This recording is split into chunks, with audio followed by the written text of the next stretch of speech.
como podrán ver, es diabetes. Conocemos algunos, pero nos iremos conociendo. ¿Es todo el grupo de este año, de este semestre? ¿O falta gente? ¿Cuántos alumnos? 70, por ahí. Pero entre cirugía y medicina. Solo acá 70. Solo este salón. Medicina Ya. A ver, chicos, vamos a revisar diabetes y sus complicaciones. Como los compañeros que están rotando conmigo se darán cuenta que diabetes es una enfermedad o es un tema muy amplio, ¿no? Los que han podido leer, revisar diabetes es un tema realmente amplio, sobre todo con el detalle que no vamos a tratar diabetes en forma superficial, sino lo vamos a manejar en forma más profunda que se pueda. ¿Listo? Entonces, con seguridad en sus pruebas de laboratorio, exámenes en los que va a venir diabetes, pero fisiopatología. No va a haber diabetes como diagnóstico clínico o algo así que se podría preguntar en los primeros años, ¿no? Ustedes ya están terminando y obviamente el nivel en diabetes tiene que subir. ¿Ya? Vamos a ir revisando el tema. En primer lugar, hablando algo de historia brevemente en diabetes. Esta enfermedad, como ven, es el papiro de Ebert, donde ya se hablaba de diabetes, ¿no? Desde más o menos 1500 a.C., sobre alteraciones como el sabor dulce, como la miel, ¿no? En la orina, ¿no? Que había hormigas que se pegaban a esta orina que algunos pacientes tenían, ¿no? Orinas de insectos, y por ahí ya se daba a entender que la diabetes ya existía muchos años atrás, ¿no? Seguimos igual palabras que vienen del griego atravesar, ¿no? Atravesar a través de, ¿no? Hay dolencias terribles, hablan en la historia en diabetes y se da en este tipo de documentos antiguos, ¿no? Como dolencias terribles, muy frecuentes, sobre todo en varones, que consiste en una disolución de la carne, ¿no? Y de los miembros a través de la orina, porque obviamente veían que los pacientes orinaban de más y bajaban mucho de peso. Entonces, estas escrituras están muchos años atrás, ¿no? Las pacientes nunca dejan de orinar, ¿no? El flujo es incesante y es imposible, ¿no? Dejar de beber agua, dice. Están hablando todo lo que es diabetes, ¿verdad? ¿No? Y incluso pueden llegar en el tiempo a secar sus bocas, dice, cuerpos que se resecan, se agitan, es una sed, ¿no? Que no se calma, con el tiempo expiran, dice, o sea, mueren. ¿De qué están hablando? De la cetoacidosis diabética, ¿verdad? Entonces, ya sabemos que esto de diabetes no es realmente una enfermedad por cambios de carbohidratos ni nada de esto, sino es una enfermedad relativamente muy antiquísima, ¿no? Muy bien, también hablamos, con esto terminamos en la parte de historia, ¿no? Sabor dulce de la orina fue descrita, ¿no? En el siglo XVII. Thomas Willis habla mucho sobre estos hallazgos que había en la orina también, ¿verdad? Entonces, este fue como un médico, ¿no? Que hablan mucho del rey Carlos II, donde también detalla algunas palabras importantes en lo que es diabetes. Y digamos, desde ahí ya empieza a surgir esta enfermedad y comprenderse clásicamente de qué se trataba. Luego viene el descubrimiento de la insulina con Banting y Betz. Banting y Betz descubren la insulina y digamos que a partir de este descubrimiento prácticamente podríamos decir que la diabetes tenía o tiene cura, entre comillas, ¿no? Porque antiguamente a la insulina, esta época, cursó un antes y un después, porque después del descubrimiento de la insulina, prácticamente la diabetes se curaba. Antes de la insulina, todos los pacientes con diabetes morían. ¿Cierto? Listo, terminamos con historia. Vamos a hablar algo de lo que son guías. Chicos, cuando ustedes revisan diabetes van a ver que hay un montón de guías. La guía europea, la guía asiática, la canadiense, las guías NICE, las guías latinas, las guías americanas, pero siempre hay una guía madre, ¿no? En caso de diabetes manejamos la ADA, la Asociación Americana de Diabetes, que publica sus estándares normalmente en diciembre de cada año. En este caso ya se publicó la guía de este año, ya tenemos la guía ADA 2025, de donde estamos repasando con los chicos que están rotando conmigo, ¿no? Pero IDF también, de hecho, la IDF, la Federación Internacional de Diabetes, publica guías también cada año, la Organización Mundial de la Salud también, ¿no? Entonces, lean de donde lean las guías, por favor. Nosotros manejamos ADA, ya como primera línea en endocrinología. Muy bien, no hay muchas variaciones igual. IDF saben que diabetes hizo un quinto grupo de diabetes, clasificación 5, que no está incorporada en ADA. ¿Listo? De repente, en diciembre de este año, se incorpore para el 2026, ¿cierto? Muy bien, evolución de las guías, es importante saber que las guías van cambiando, ¿no? Y por eso, digamos, hay que mantenernos actualizados siempre.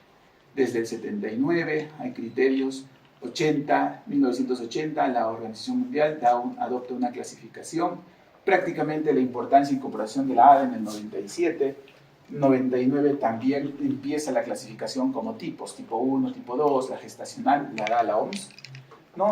Y a partir de la última clasificación que aún prácticamente permanece es desde el 2019, la guía del ADA y la OMS dan hasta utilizaciones en diabetes, criterios, estándares diagnósticos, y bueno, de ahí en adelante no ha habido muchos cambios. Si ustedes revisan la guía del 22, del 23, del 20, así, son muy semejantes. Los cambios han sido leves, muy sutiles, ¿no? En el tema del monitoreo continuo, hemoglobina, se incorpora hemoglobina glicosilada como método diagnóstico, pero después los estándares de diagnóstico no han variado, siguen siendo los mismos desde este año.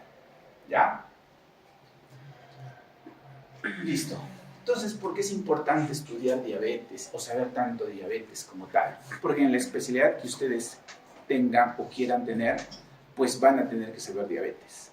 ¿Por qué? Porque corresponde a la cuarta enfermedad más frecuente a nivel mundial, ¿verdad? Entonces tienes enfermedad coronaria, cáncer, enfermedades respiratorias crónicas y luego viene diabetes. Obviamente hay un creciente mortalidad y una creciente, que lo vamos a ver ahora, en lo que corresponde a la frecuencia. Tenemos la frecuencia, la prevalencia global, 11% a nivel mundial, pero sí sabemos que entre países y otros países hay diferencias. La IDF, la Federación Internacional de Diabetes, da un 6.4% de diabetes en el Perú. Esto sacado en el Atlas de Diabetes del año pasado, ¿no? Porque obviamente es un año anterior las publicaciones de actualización, ¿cierto? Entonces tenemos un 6.4%, relativamente no es muy alta nuestra frecuencia en nuestro país en comparación con otros países. De cierta forma, quizás estamos comiendo algo mejor, ¿no? Quizás. Diagnóstico, chicos, ahí les voy a dejar la tabla, esto no voy a incidir en diagnóstico, pero obviamente se los tienen que aprender de memoria, ¿no? Diagnósticos, esa es la tabla de diagnóstico para el manejo de diabetes. Sabemos que hay pautas importantes, esta tabla es del ADA, obviamente te dice que necesitas 2 pruebas positivas anormales para dar un diagnóstico, ¿no? Pero hay una prueba que no necesita dos pruebas, que no se repite, que son la prueba con síntomas, ¿no? Muy bien. Hemoglobina glicosilada, dice no debe usarse en ciertas condiciones, como en todas las alteraciones que puedan alterar esta hemoglobina.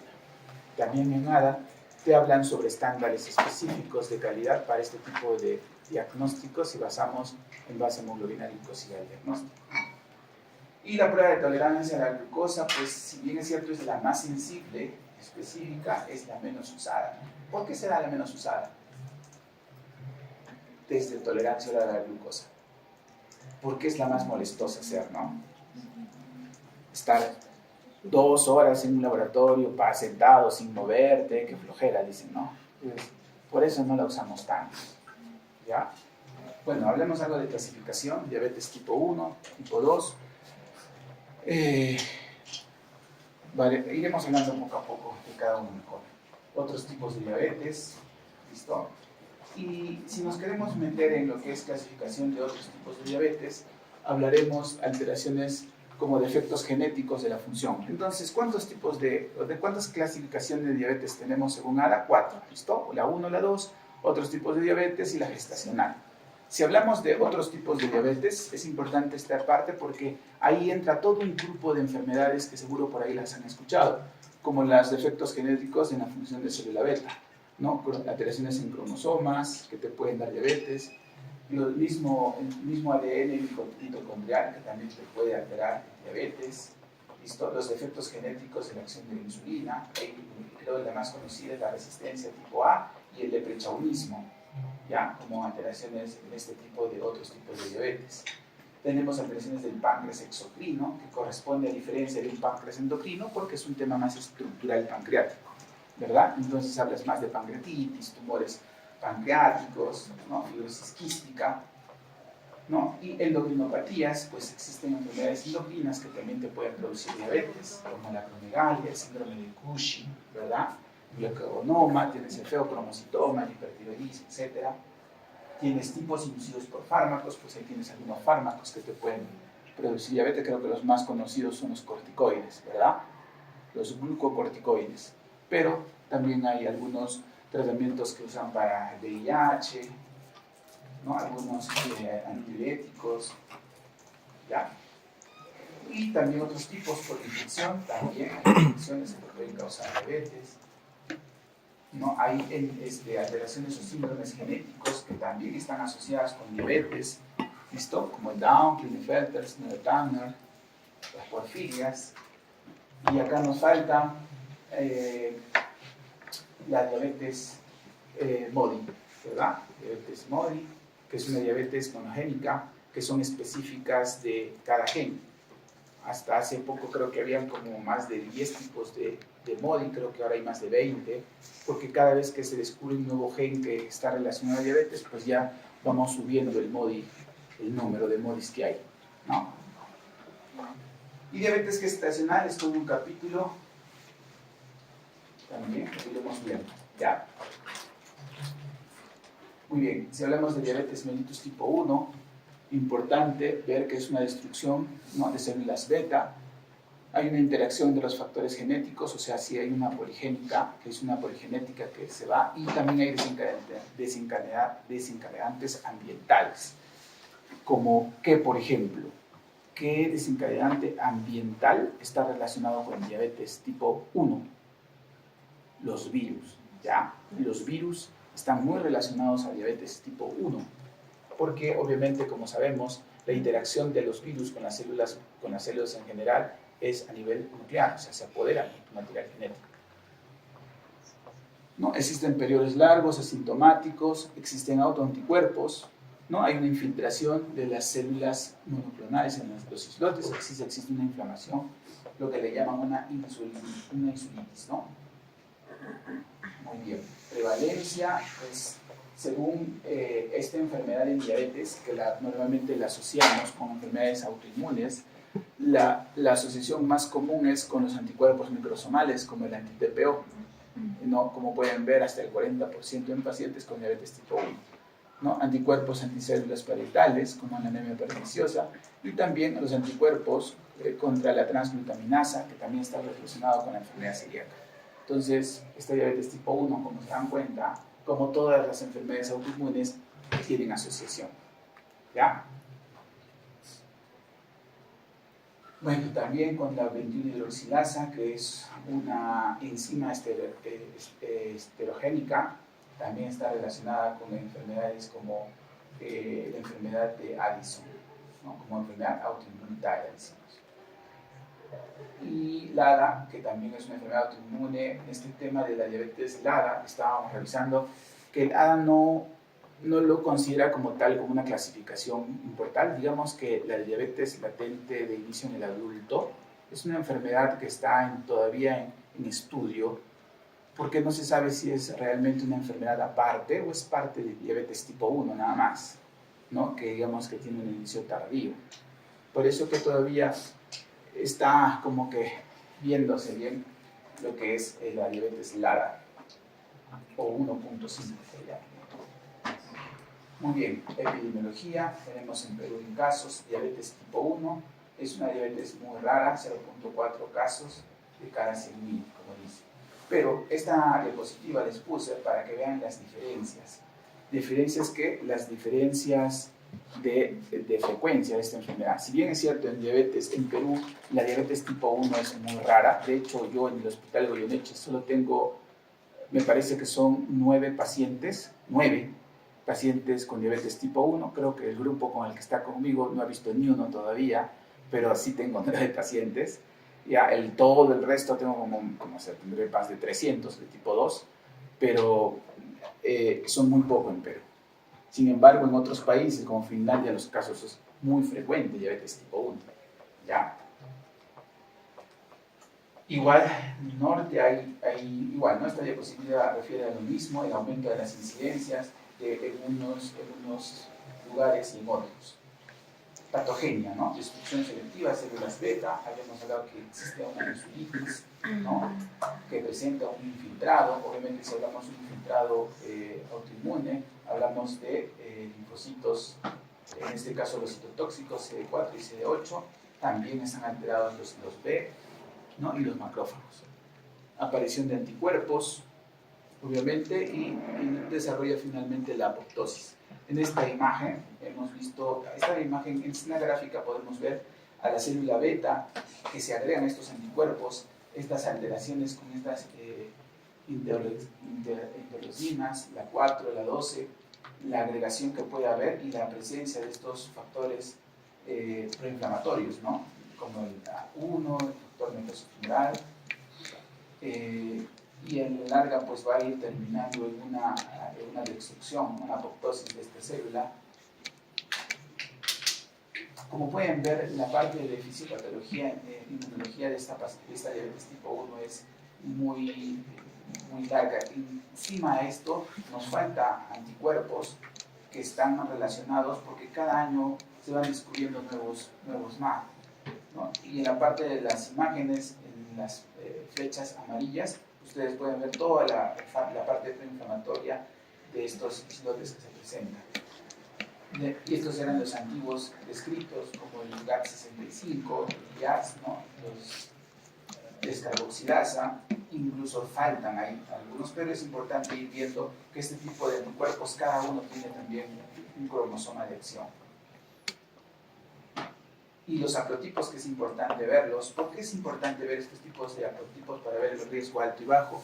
Los HLA en el BQ hablan de estos números que parecen muy raros, pero para los médicos genetistas se les hace muy fácil ir viendo este tipo. Entonces, ¿por qué les puse esta imagen y por qué es importante hablar a genética? Porque ahora, chicos, a partir de esta generación, supongo que ustedes han visto, la mayoría de enfermedades se relacionan con genética. Y en el mundo ya muy moderno que nos viene la inteligencia artificial y todo esto, pues se nos va a hacer mucho más fácil secuenciar las alteraciones genéticas que va a haber. De tal forma que tú vas a ir, de acá en el futuro, no espero que sea mucho tiempo, te van a hacer un microarray o una secuenciación de genes para que tú veas qué enfermedad ya vas a tener. Y yo no creo que sea más de unos 10 años más para que tú puedas detectar si vas a tener diabetes o vas a tener enfermedad celíaca o una enfermedad autoinmune, ¿no? Porque todo es genética ahora. Si los que han podido ver o han podido revisar artículos de revisión, si tú preguntas a cualquier IA de qué artículos son los más estudiados, te van a dar cuenta que las genéticas son los más estudiados, así como la microbiota intestinal, que son los que más estudian. Yo llevo con los grupos, yo tengo enseñando 3 años en la universidad, ¿listo? Con los 2 grupos, con los 2 años anteriores, he podido revisar un montón de artículos por día que normalmente van presentando sus compañeros. Un gran grupo de ustedes son futuristas y me presentan muchos artículos de lo que se viene, ¿no? Y está bien que se mantengan actualizados en ese tipo, ¿ya? Muy bien, hablamos de diabetes tipo 2. ¿Qué es esto? Entonces, la diabetes tipo 2, ¿con qué está relacionado? Con la resistencia a la insulina. Muy bien. Entonces, hay resistencia a la insulina, hay acrocordones, ¿no? Defectos de célula beta también, pero estos defectos son parciales, ¿verdad? ¿Con qué se relaciona diabetes tipo 2? Con la obesidad. Y si hablas de obesidad, ¿de qué tienes que hablar? De síndrome metabólico, ¿verdad? La obesidad central es diferente a una obesidad generalizada. Forma de pera, forma de manzana, que hablan de obesidad, ¿verdad? ¿Por qué la obesidad central es tan peligrosa? Porque la grasa intraabdominal es metabólicamente activa, a diferencia de la grasa periférica, ¿verdad? Por eso es peligrosa. Entonces, la resistencia a la insulina, tan solo como un síndrome de resistencia a la insulina, te lleva a una obesidad central, puede producir hiperglicemia, hipertensión arterial, inflamación, ¿no? Alteraciones, dislipidemias, sin necesidad de tener diabetes. ¿Ya? Entonces, estos son estadios previos, incluso a una diabetes. Y como dijimos, síndrome metabólico, habla el OMS y el ATP3, las últimas guías actualmente, más nos vamos por ATP. Casi el OMS, la Organización Mundial de Salud, se está quedando muy abajo en las guías, ¿no? Ya sus métodos diagnósticos, algoritmos, casi no lo vemos. Las guías NICE, las guías canadienses, las asiáticas incluso ya están un poco más actualizadas, ¿no? Entonces en ATP3 vemos guías y diagnóstico de síndrome metabólico. ¿Cómo diagnostica síndrome metabólico? Teniendo criterios 5 importantes. El dedo gordito, ¿qué es? Obesidad central, no entra índice de masa, ¿no? Tienes glicemia alterada en ayunas, tienes hipertensión arterial, tienes dislipidemia, pero la dislipidemia, ¿qué ve? HDL, LDL. HDL, ¿no es cierto? No entra LDL, triglicéridos. Ese sí entra. Y completas los 5. Necesitas tener el más importante, que es obesidad central, más 2 de los otros que acabo de mencionar, que están ahí. ¿Ya? Si cumples criterio de una obesidad central más 2 de los otros que hemos mencionado, estás en un diagnóstico de síndrome metabólico. ¿Ya? Muy bien. ¿Qué más es importante hablar de la fisiopatología del diabetes mellitus tipo 2? Octeto ominoso de Fronzo, ¿verdad? Octeto ominoso de Fronzo, fíjense las flechas que van para arriba y van para abajo. 8 mecanismos fisiopatológicos que te producen hiperglicemia. 2 son pancreáticos, 1 es hepático, 1 está en el efecto incretina, 1 está en la parte central, otro está en la parte grasa, muscular y renal. ¿Listo? Flechas para arriba, flechas para abajo. Chicos, no podemos explicar cada uno de ellos porque tendríamos que utilizarnos como hasta las 8 de la noche, ¿verdad? Y solo tenemos hora y pico más, ¿ya? Pero yo estoy seguro que ustedes lo van a leer, ¿no es cierto? ¿O no? Sí, ¿no? De hecho ya el grupo está leyendo, ¿no? Ya. Entonces, vean, ¿ya? Chicos, vean. Octeto ominoso de Fronzo y las alteraciones metabólicas, porque puede venir en el examen. Vuelvo a repetir. A mí me han dicho que el examen de diabetes está en base a casos clínicos. A mí me parece que el caso clínico es muy fácil. No voy a preguntar caso clínico.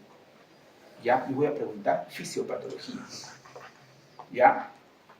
El caso clínico es muy fácil. Me parece un insulto preguntar ese tipo para usted. O caso clínico. Sí, ¿no? Ok, algo de esto, hablaremos algo corto, lo más importante. Esto sí quiero aclarar porque está dentro del octeto ominoso de Fronzo, el efecto incretina y los inhibidores del cotransportador sodio-glucosa, inhibidores de secreto 2, sí es importante hablar algo porque de ahí viene la parte farmacológica. Entonces, ahí tienen la síntesis de secreción de GLP-1, ¿no? Y GIP, que son las 2 incretinas que producen nuestras células del cuerpo, células L y las células K, tanto en el ilion como el colon, producen estas incretinas que tienen un efecto de duración de ¿cuánto? ¿De cuánto? 2 minutos, ¿no es cierto? Claro, 2 minutos. Este efecto incretino es muy corto, ¿ya? Muy corto. Entonces, ¿qué es un efecto incretina? El efecto incretina es la manifestación que tiene nuestro cuerpo para elevar la insulina en 2 estados, por vía oral o por vía endovenosa. Entonces, ¿qué se probó? Que cuando Adrián se come un vaso de Coca-Cola, heladita con su hielo, ¿listo? Y Adrián se pone, ¿cuánto habrá un vaso de Coca-Cola? Ponte que haya 100 gramos de azúcar, ¿ya? De dextrosa. Y Adrián se toma esta Coca-Cola, ¿no? Heladita, rica, 100 gramos de glucosa. Y yo voy a agarrar mis ampollas de dextrosa al 33% y le voy a colocar endovenoso lo mismo, 100 gramos, lo mismo de mi vaso de Coca-Cola. Entonces, en la curva de evaluación de insulina pancreática, se da cuenta que la proyección de insulina con el vaso de Coca-Cola que se toma Adrián es más alta y más prolongada. En cambio, con la glucosa endovenosa que se puso directo a la vena, como decimos, ha sido fugaz o nula casi. ¿Qué quiere decir esto? El impacto de glicemia que ha habido en sangre a la larga, a las 2 horas, ha sido mayor con la glucosa directa a la vena y menor con la glucosa vía oral. ¿Por qué pasó esto si fueron los mismos 100 gramos? ¿Cuál fue la diferencia? No, obviamente no mencionó fuera de encontrar de que fuera baño, que fue orinar, no. Lo que pasa es que en el efecto incretina se demostró con estas pruebas que por vía digestiva el tema de la deglución y el tránsito gastrointestinal produce ciertas sustancias, como las incretinas, que prolongan la acción de la insulina. ¿Listo? Por ese motivo, el efecto incretina está dado que los alimentos vía digestiva son diferentes a la colocación de glucosa endovenosa. ¿Listo? Entonces, el problema es que dura corto tiempo, ¿no? Son minutos que produce el efecto incretina y por eso existieron fármacos, se formularon fármacos para prolongar este efecto incretina. ¿Cómo se llama? Exacto, inhibidores de la DPP4, inhibidores de la dipeptidilpeptidasa 4, ¿no? Ya está. Ahí tienen el efecto incretina, la glucosa oral y la glucosa endovenosa, lo que les acabo de explicar, tiempos de acción y efectos de las incretinas en las células pancreáticas, ¿no? Gestión de alimentos, lo que les pasa, ¿no? Va una liberación hormonal, intestinal, GLP-1 y GIP, hace esta liberación de células beta y, como puedan evaluar ahí, la insulina aumenta, ¿no? La captación, tanto en hígado como en músculo, ¿no? Y es un control de glucosa en sangre, digamos, de mayor tiempo, no produce estos picos de azúcar en este efecto. Ya. Aumenta la insulina y disminuye el glucagón, obviamente. Muy bien, ese es un efecto que quiero que sepa que está dentro de la fisiopatología de Frommson, que hemos visto. El otro que les estoy poniendo es lo que corresponde a los inhibidores de la SGLT2. Entonces, los SGLT2 están en los canales, ¿no? Son canales, son importadores, túbulo contorneado proximal, como tú dices. ¿Y su acción cuál es? ¿Cuál es lo normal? ¿Quién fue esta pregunta? ¿Cuál es lo normal?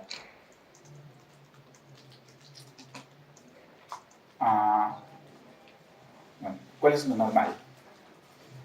Que el transportador ¿qué haga? No, es para Diana. ¿Cuál es lo normal? Esa era tu pregunta. Lo normal, sí, es él, ¿no es cierto? Lo normal es que los canales, cuando haya mucho azúcar, pues se cierren para que la glucosa salga y no haya mucha glucosa en sangre, para que se vaya por la orina, o sea, produzca glucosuria. Entonces, en la diabetes y en las alteraciones renales, pues estos canales producen una disfunción y en vez de cerrarse se mantienen abiertos, de tal forma que hay un aumento en la reabsorción de glucosa hacia la sangre. De que mis riñones deben botar el azúcar, pues lo reabsorben, entonces tengo más azúcar en sangre. Otra de los mecanismos alterados. Entonces, en el octeto ominoso, como pasa esto y estos canales se abren, entonces existen unos inhibidores de las SGLT2 que hacen que el canal se cierre y de esa forma la glucosa ya no se va a reabsorber, sino se va a ir por vía urinaria, ¿no? Producen glucosuria. Estos medicamentos son muy importantes porque actualmente las guías médicas del ADA han cambiado porque estos fármacos han demostrado mucha protección, no solo en diabetes, sino en alteraciones cardíacas, como en insuficiencia cardíaca y en alteraciones renales. Miren, chicos, cómo va la medicina. Se descubrieron estos fármacos y las guías cambiaron. Antes la metformina era lo mejor, ¿no? El boom, bueno, bonito y barato, decía. Actualmente la metformina ya no está indicada como primera línea en diabetes, sino SGLT2 incluso, para cierta forma, ¿ya? Muy bien, entonces ahí tenemos otra evolución en el páncreas normal, a diferencia de diabetes tipo 1, que es una apoptosis. En diabetes tipo 2 hablan mucho de una infiltración de amiloide, ¿no? Y células, eso es lo que pueden ir viendo, esos paquetes de amiloides, digamos que van desplazando a la célula beta, ¿no? A diferencia de la diabetes tipo 1. Al lado izquierdo pueden ver lo normal de un islote y al lado derecho pues ya se está invadiendo con estas sustancias de amiloide. Y en la historia natural vemos, ¿no? En la fosfocélula beta hay una resistencia a la insulina, hay una hiperglicemia, que en los años pues ya llega a terminar esto. Esta diapositiva solo le puse para tratar de ir viendo lo que hablan sobre diabetes 1.5, diabetes LADA, como dijimos, una diabetes latente autoinmune del adulto. Pero lo importante que quiero que vean acá es que hay muchas en diabetes care, como ven acá, de un año desde el 93 hasta el 99, todavía siguen viendo si realmente esta diabetes corresponde a un tipo especial diferente a la diabetes tipo 1. Sin embargo, cuando ustedes revisen ADA, igual siguen con lo mismo, aún no hay datos suficientes para categorizarlo como un tipo de diabetes diferente.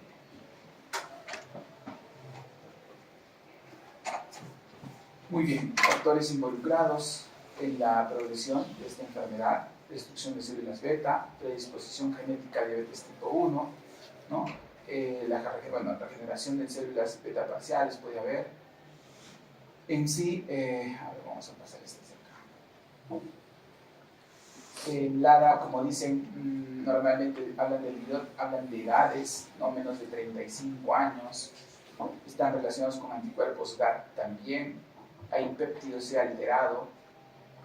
El tema del péptido C creo que hemos hablado con algunos de ustedes, que nos sirve mucho para tipificar la reserva de insulina en célula beta, ¿no? Entonces tipifica eso.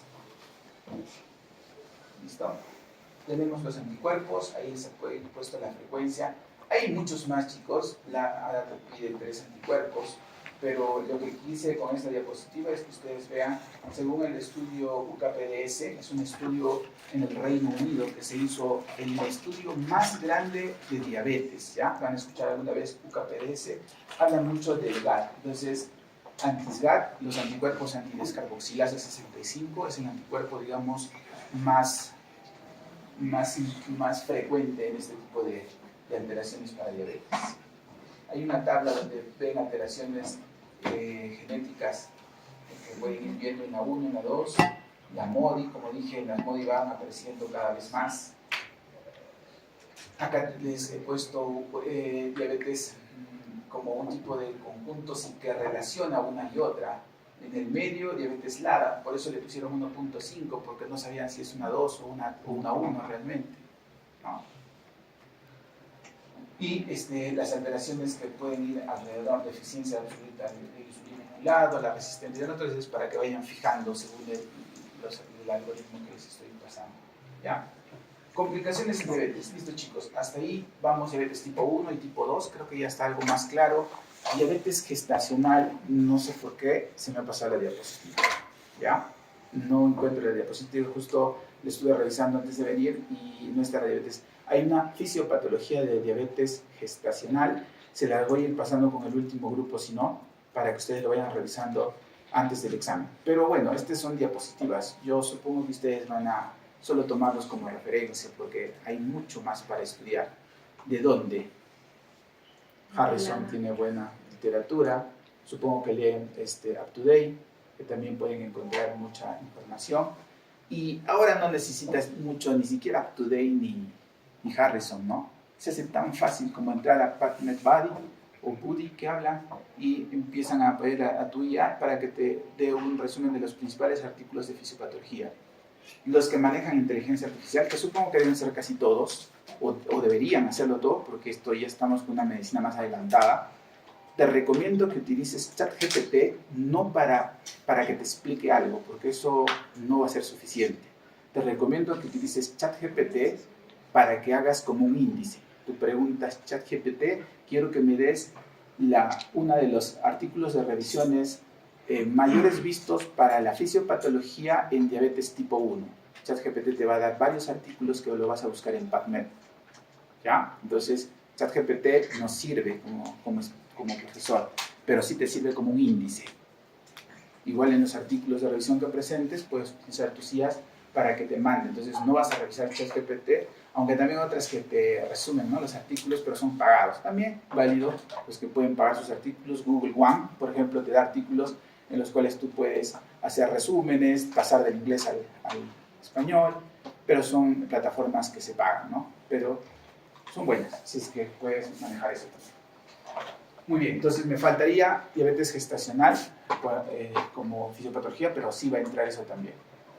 Complicaciones en diabetes. Esta es la segunda parte de la clase donde vamos a ir viendo las clasificaciones en complicaciones de diabetes. La vamos a dividir en dos. Antes de pasar a las complicaciones crónicas, hay unas complicaciones agudas, ¿verdad?, que la vamos a ir viendo al final.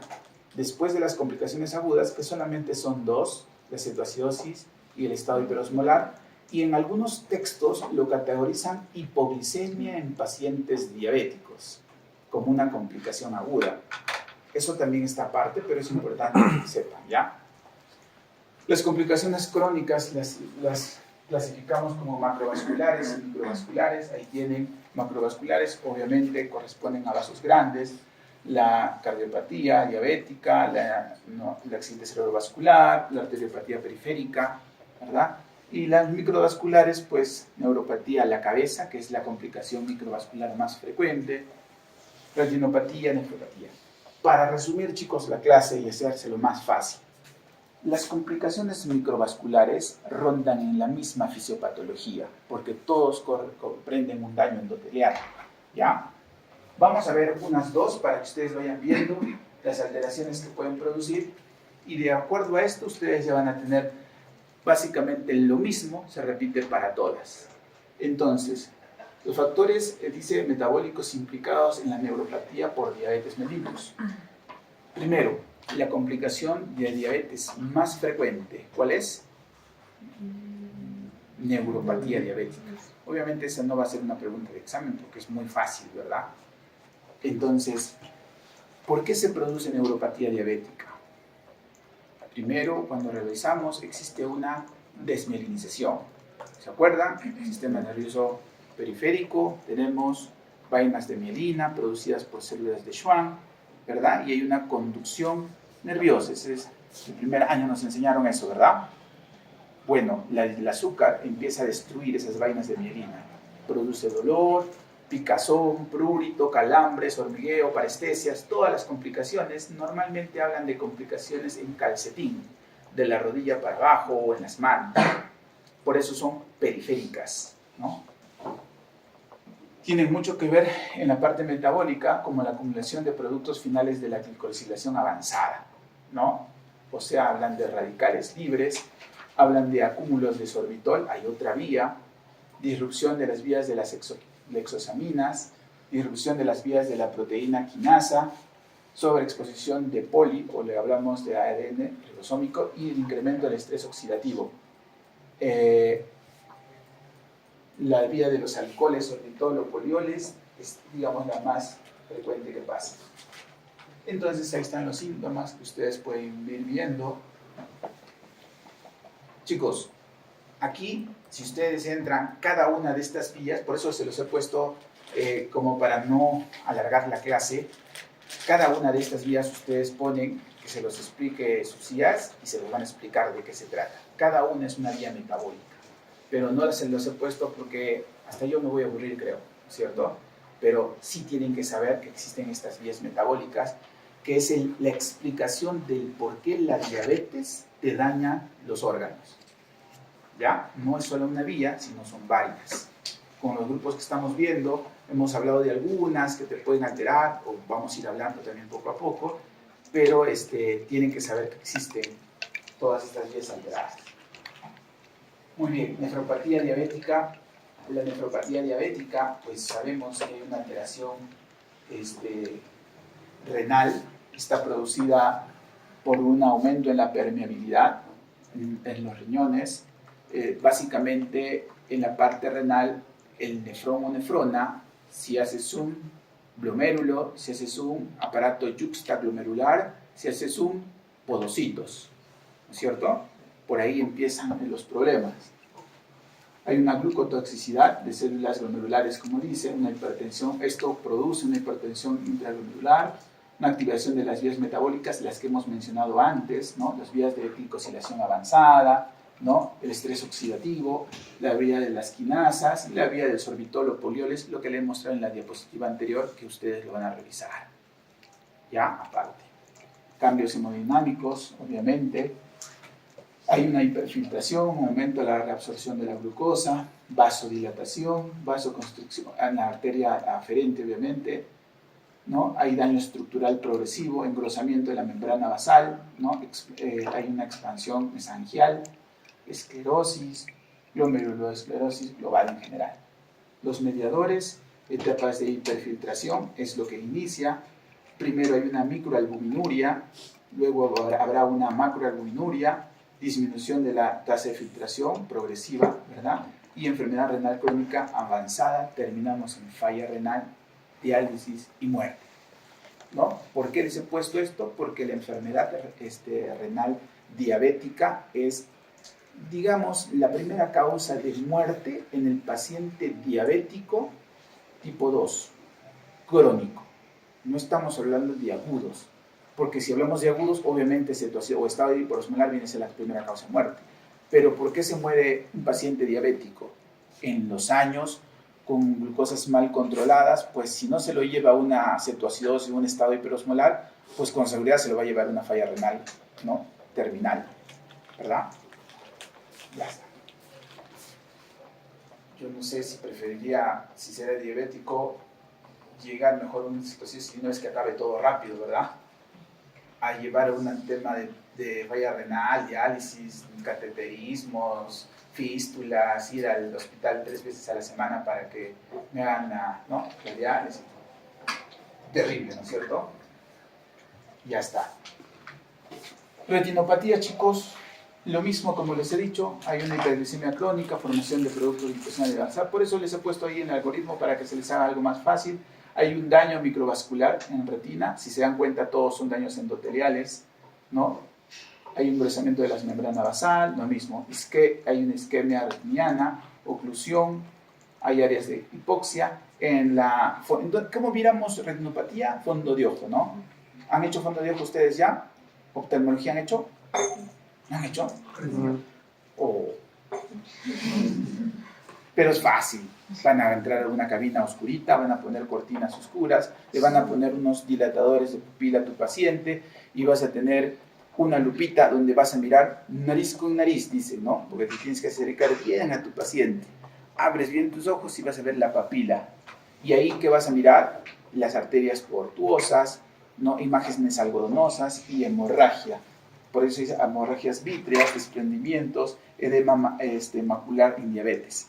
De hecho, todos los pacientes diabéticos por protocolo tienen que pasar una vez al año por un oftalmólogo para descartar la retinopatía diabética, o sea, fondo de ojo.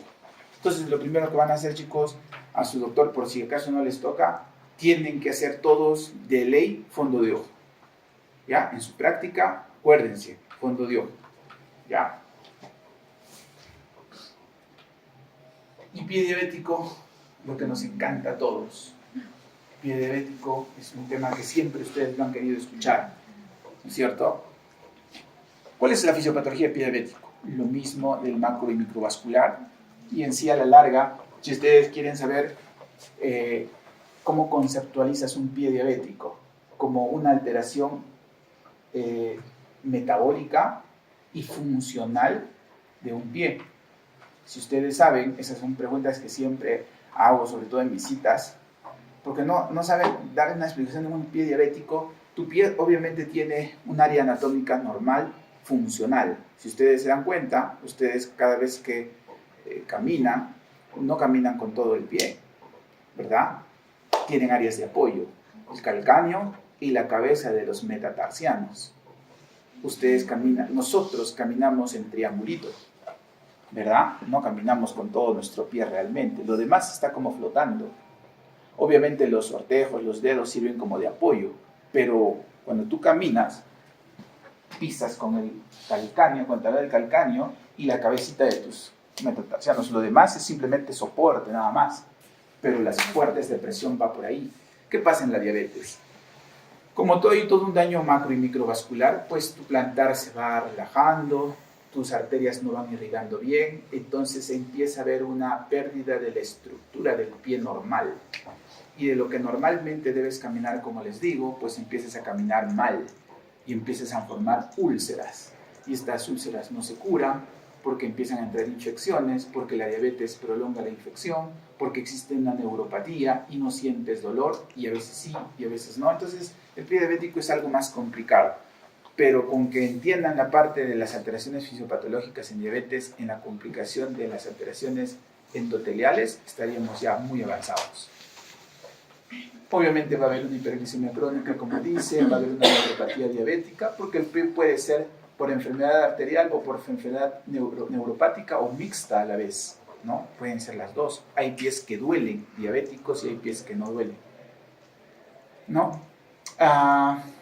Alteraciones motoras también, va a haber una piel seca en las neuropatías autonómicas, obviamente porque no hay una buena inervación, pues las glándulas sudoríparas, normalmente nuestras manos en teoría deberían sudar un poco, claro que a algunos les suda más, ¿verdad? Pero nuestras manos tienen que tener una humedad relativa, igual que nuestras plantas de los pies. Eso es lo normal. ¿Por qué? Porque nosotros tenemos nervios que terminan en nuestras glándulas sudoríparas y dan cierta humedad a nuestras partes de nuestro cuerpo, ¿no? En el pie diabético se pierde esta humedad y los pies empiezan a resecar. Y si el pie se reseca, se agrieta. Y si el pie se agrieta, entran gérmenes y forman una herida también. ¿Ya? Entonces hay otro mecanismo de alteraciones de pie. Obviamente factores mecánicos externos existen, como infecciones, como úlceras, uñeros, que pueden por ahí precipitar un pie diabético, ¿no? Terminamos siempre en amputación normalmente. Muy bien, vamos con las complicaciones. Chicos, había hablado con mi grupo, ¿existe complicación gástrica en diabetes? ¿Existe complicaciones, qué sé yo, oculares, dijimos, de oídos, ¿no? Existe otorrinopatía diabética, lo pueden ir revisando, pero todo parte de lo mismo, ¿no? De las alteraciones microvasculares que puede haber. Entonces sí existe una otorrinopatía diabética, como habíamos hablado con el grupo, solo que no está descrita, pero ustedes lo pueden revisar. ¿Ya? Entonces no sigas la luz en diabetes, como dicen, ¿no? En las complicaciones agudas, pues obviamente si sigues a la luz, no puedes ir muy allá, como dicen. Factores fisiopatológicos en cetoacidosis diabética. Importante saber que existe una alteración en los casos agudos, ¿verdad? Entonces, si hay una deficiencia absoluta de insulina, ahí les he puesto un algoritmo para que recuerden rápidamente. Como el cuerpo entiende que no tenemos energía, no tenemos glucosa, pues va a haber un aumento en la generación de lipólisis, van a aumentar los ácidos grasos libres, ¿no? Va a haber más cuerpos cetónicos, lo que llamamos cetogénesis, ¿verdad? Y empieza la cetoacidosis. ¿Listo? Al igual hay hormonas contrarreguladoras que contrarregulan estos efectos, ¿no? Y van a disminuir esa captación de glucosa. Va a haber un aumento de la gluconeogénesis, ¿no? Y de la glucogenólisis. Esto va a producir una hiperglicemia, una pérdida de agua, pérdida de electrolitos, disminución de la función renal, glucosuria, diuresis y deshidratación. Cetoacidosis, cuando hablas de cetosis diabética, se refiere a los cuerpos cetónicos, ¿no es cierto? ¿Como cuáles? Beta-hidroxibutirato. Beta-hidroxibutirato, cetoacetato, acetona, claro que sí. Lo más importante es el que has dicho. Beta-hidroxibutirato es el que normalmente lo dosamos en casos de cetosis diabética, ¿no es cierto? Entonces esto te lleva a lo que ustedes conocen, que no se los he puesto porque dije esto ya lo saben ellos, ¿para qué les pongo el tema de Kussmaul, la respiración acidótica? Eso ya lo han visto ¿en dónde se ve eso? Neumología, ¿no? Sí, pues en neumología vemos Kussmaul, esas cosas, ¿no? La parte más fisiológica. Muy bien. Entonces, eso es parte de una citosis diabética, olor a manzanas, ¿no? Y todo lo que te hagan en la parte de semiología, creo que es, ¿no? Semiología. Ya, eso ya lo vimos. Muy bien. Y en la fisiopatología del estado hiperosmolar hiperglicémico, igual hay un aumento en las hormonas contrarreguladoras, una deficiencia de insulina, ¿verdad? Puede haber estados mixtos, chicos, ¿ya? No es de que una parte fisiopatológica va a un lado y otra. Sí puede haber estados mixtos de un estado hiperosmolar y de una citosis diabética igual. Igualmente puede haber, homóstasis cetogénica puede ser mínima o nula, pero sí, de hecho hay más casos mixtos que casos propios de cetoacidosis. ¿Cuál es más grave? ¿La cetoacidosis diabética o el estado hiperosmolar? ¿A qué le llaman coma diabético? ¿A los dos? ¿Si no? Al estado hiperosmolar, hiperglicémico. A ese le llaman coma diabético. ¿Ya?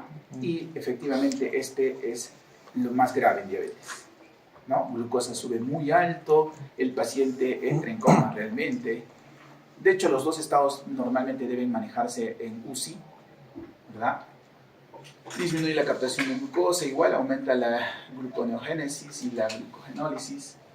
Y lo mismo, casi los mismos síntomas, con pequeñas diferencias, como que no hay muchas cetonas o nulas, o sí puede haber en estados mixtos, por eso ahí se los he puesto. Y obviamente esto nos puede llevar a un aumento de la osmolaridad. Entonces, ¿cómo calculas la osmolaridad? Ustedes saben calcular, que también han visto eso, ¿no? 2 veces sodio, más la glucosa entre 18, la osmolaridad efectiva, ¿no? A veces le agregas el boom.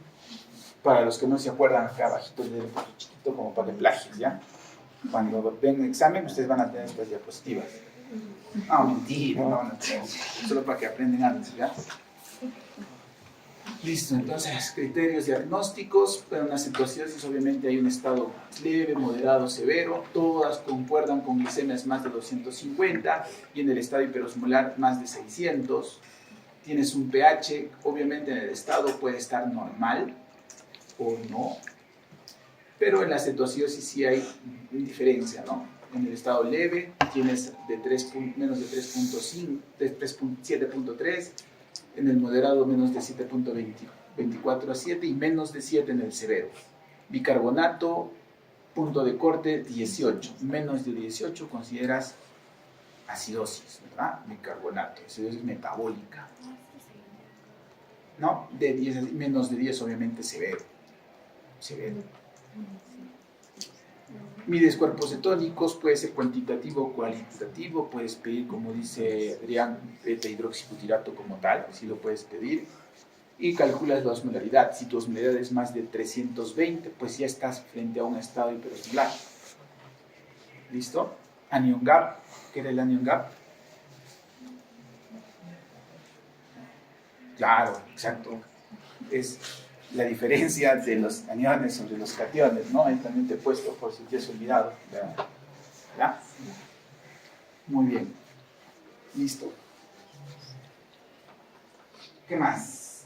Y el tratamiento. Esta es mi última diapositiva, sí. El tratamiento se los ha resumido en una sola diapositiva. ¿Por qué? Porque ustedes van a leer uno por uno, ¿sí o no? Ponerte diapositivas una, ¿por qué aburrido si tú lo puedes revisar? Pero acá te doy la chicha, ¿o no? Tratamiento según ADA, ¿listo? Primero, fármacos de elección. Dijimos que metformina, los inhibidores de SGLT2 son los que normalmente están ya a la cabeza. Entonces, el grupo de la metformina, pues, digamos que ya está siendo desplazado, ¿no? Sobre todo en enfermedad renal y enfermedad cardíaca, como ustedes han visto, a la cabeza, en todas las insuficiencias cardíacas y enfermedades renales, inhibidores de SGLT2. Puede ser un casito, de repente me animo a un casito así como para que vean, donde puedan pensar en qué tipo de fármaco vas a usar. un casito especial donde te ponga los síntomas como una insuficiencia cardíaca. Tú calculas el Killing para ver qué tipo de falla cardíaca tiene y si es que le das, le vas a poner la respuesta, ¿ya? En obesidad también, ahí tenemos, por eso hablamos de incretina, ¿se acuerdan? Para ver los inhibidores SGLT2 y los GIP, porque sabemos que este tipo de fármacos, ¿no? Están, los análogos GLP-1, están tanto en tratamiento de diabetes como en obesidad, ¿verdad? Semaglutida, liraglutida, ya por ahí algunos han repasado estos temas. Y en el tema de efecto incretina, los inhibidores de la DPP4, los inhibidores de la dipeptidilpeptidasa 4, son los que prolongan el efecto incretina, porque las DPP4 es una enzima que acorta el efecto, que detiene el efecto incretina. Entonces, si tú inhibes a un inhibidor, pues vas a prolongar su acción. Entonces, también tiene una afinidad. ¿Listo? Y las insulinas, bueno, esos son los fármacos que tenemos. Acá te los he puesto la mayoría, los DPP4, los análogos GLP-1, tienes las glitazonas que corresponden a otro grupo. No hemos puesto las sulfonilurias porque las sulfonilurias prácticamente están desapareciendo del tratamiento en diabetes, menos en Perú y el Hospital Goyeneche, obviamente. Sí. ¿Ya? Por obvias razones, ¿no es cierto? No hay plata, entonces usamos lo que hay también. Pero las sulfonilurias sí tienen un buen poder en su acción que tienen al estimular el receptor SUR1 de la célula beta para producir ese secretagogo que sabemos que produce potencia en insulina. ¿Ya? Insulinas, solamente existen 3 insulinas ultra rápidas y 3 insulinas basales. Eso también lo pueden revisar en el tiempo de acción y duración de insulina. Eso ya como que daba flojera repasar la acción de la insulina y todo eso.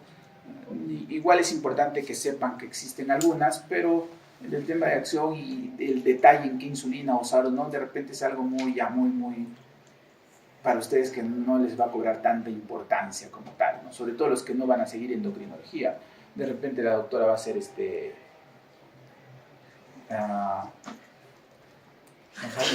todavía, ¿no? De repente va a ser, pediatra, ¿no? Claro, va a ser pediatra, nada que ver, aunque pediatría sí tiene que ver, ¿no? Pediatría maneja diabetes tipo 1. Es que todos manejan diabetes, ¿ah? Dermato maneja diabetes, reumato tienes que saber diabetes, hay enfermedades reumatosas asociadas. Si vas a ser cirujano plástico, yo soy traumatólogo, bueno, ahí sí me puedo rascar la cabeza, ¿no? Porque el traumatólogo, hay muchos tipos con traumatología, ¿no? De que lo dejamos ahí mejor. Pero aún así, pie diabético, pero no, traumatólogo. Mi mejor amigo es traumatólogo, por si acaso, ¿ah? No es que esté chancando a los traumatólogos, pero mi mejor amigo es traumatólogo. Y ahí conversamos de otras cosas que no sean diabetes. Ya, chicos, hacemos las diapositivas, ¿ya? Algo que me quieran preguntar. Pensé que me iba a demorar más. Yo sé que está algo incompleto, ¿no? Porque falta mucho realmente, pero he tratado de darles, digamos, lo más importante. La parte fisiopatológica creo que es lo más importante, pero si ustedes entran en esto, pues van a ir revisando. ¿Qué les pediría que revisen? Mecanismos de acción de fármacos, que sí lo deben de saber. Les pediría que revisen las vías metabólicas de las complicaciones microvasculares en diabetes, efecto incretina y cómo se produce todo el efecto incretina, la reabsorción renal de los inhibidores de SGLT2 o la función de cotransportador de sodio y glucosa. Y creo que por ahí sería suficiente. Después el resto casi está por ahí. ¿Ya? ¿Alguna pregunta me quieren hacer? ¿Alguna duda? Sí, no hay dudas, ¿no? Todo está clarísimo. En caso de que un paciente ya sea diagnosticado con diabetes, Ajá. ¿cuánto podríamos esperar para que pueda desarrollar una neuropatía diabética siempre y cuando, o sea, si es que el paciente no controla bien su glucosa?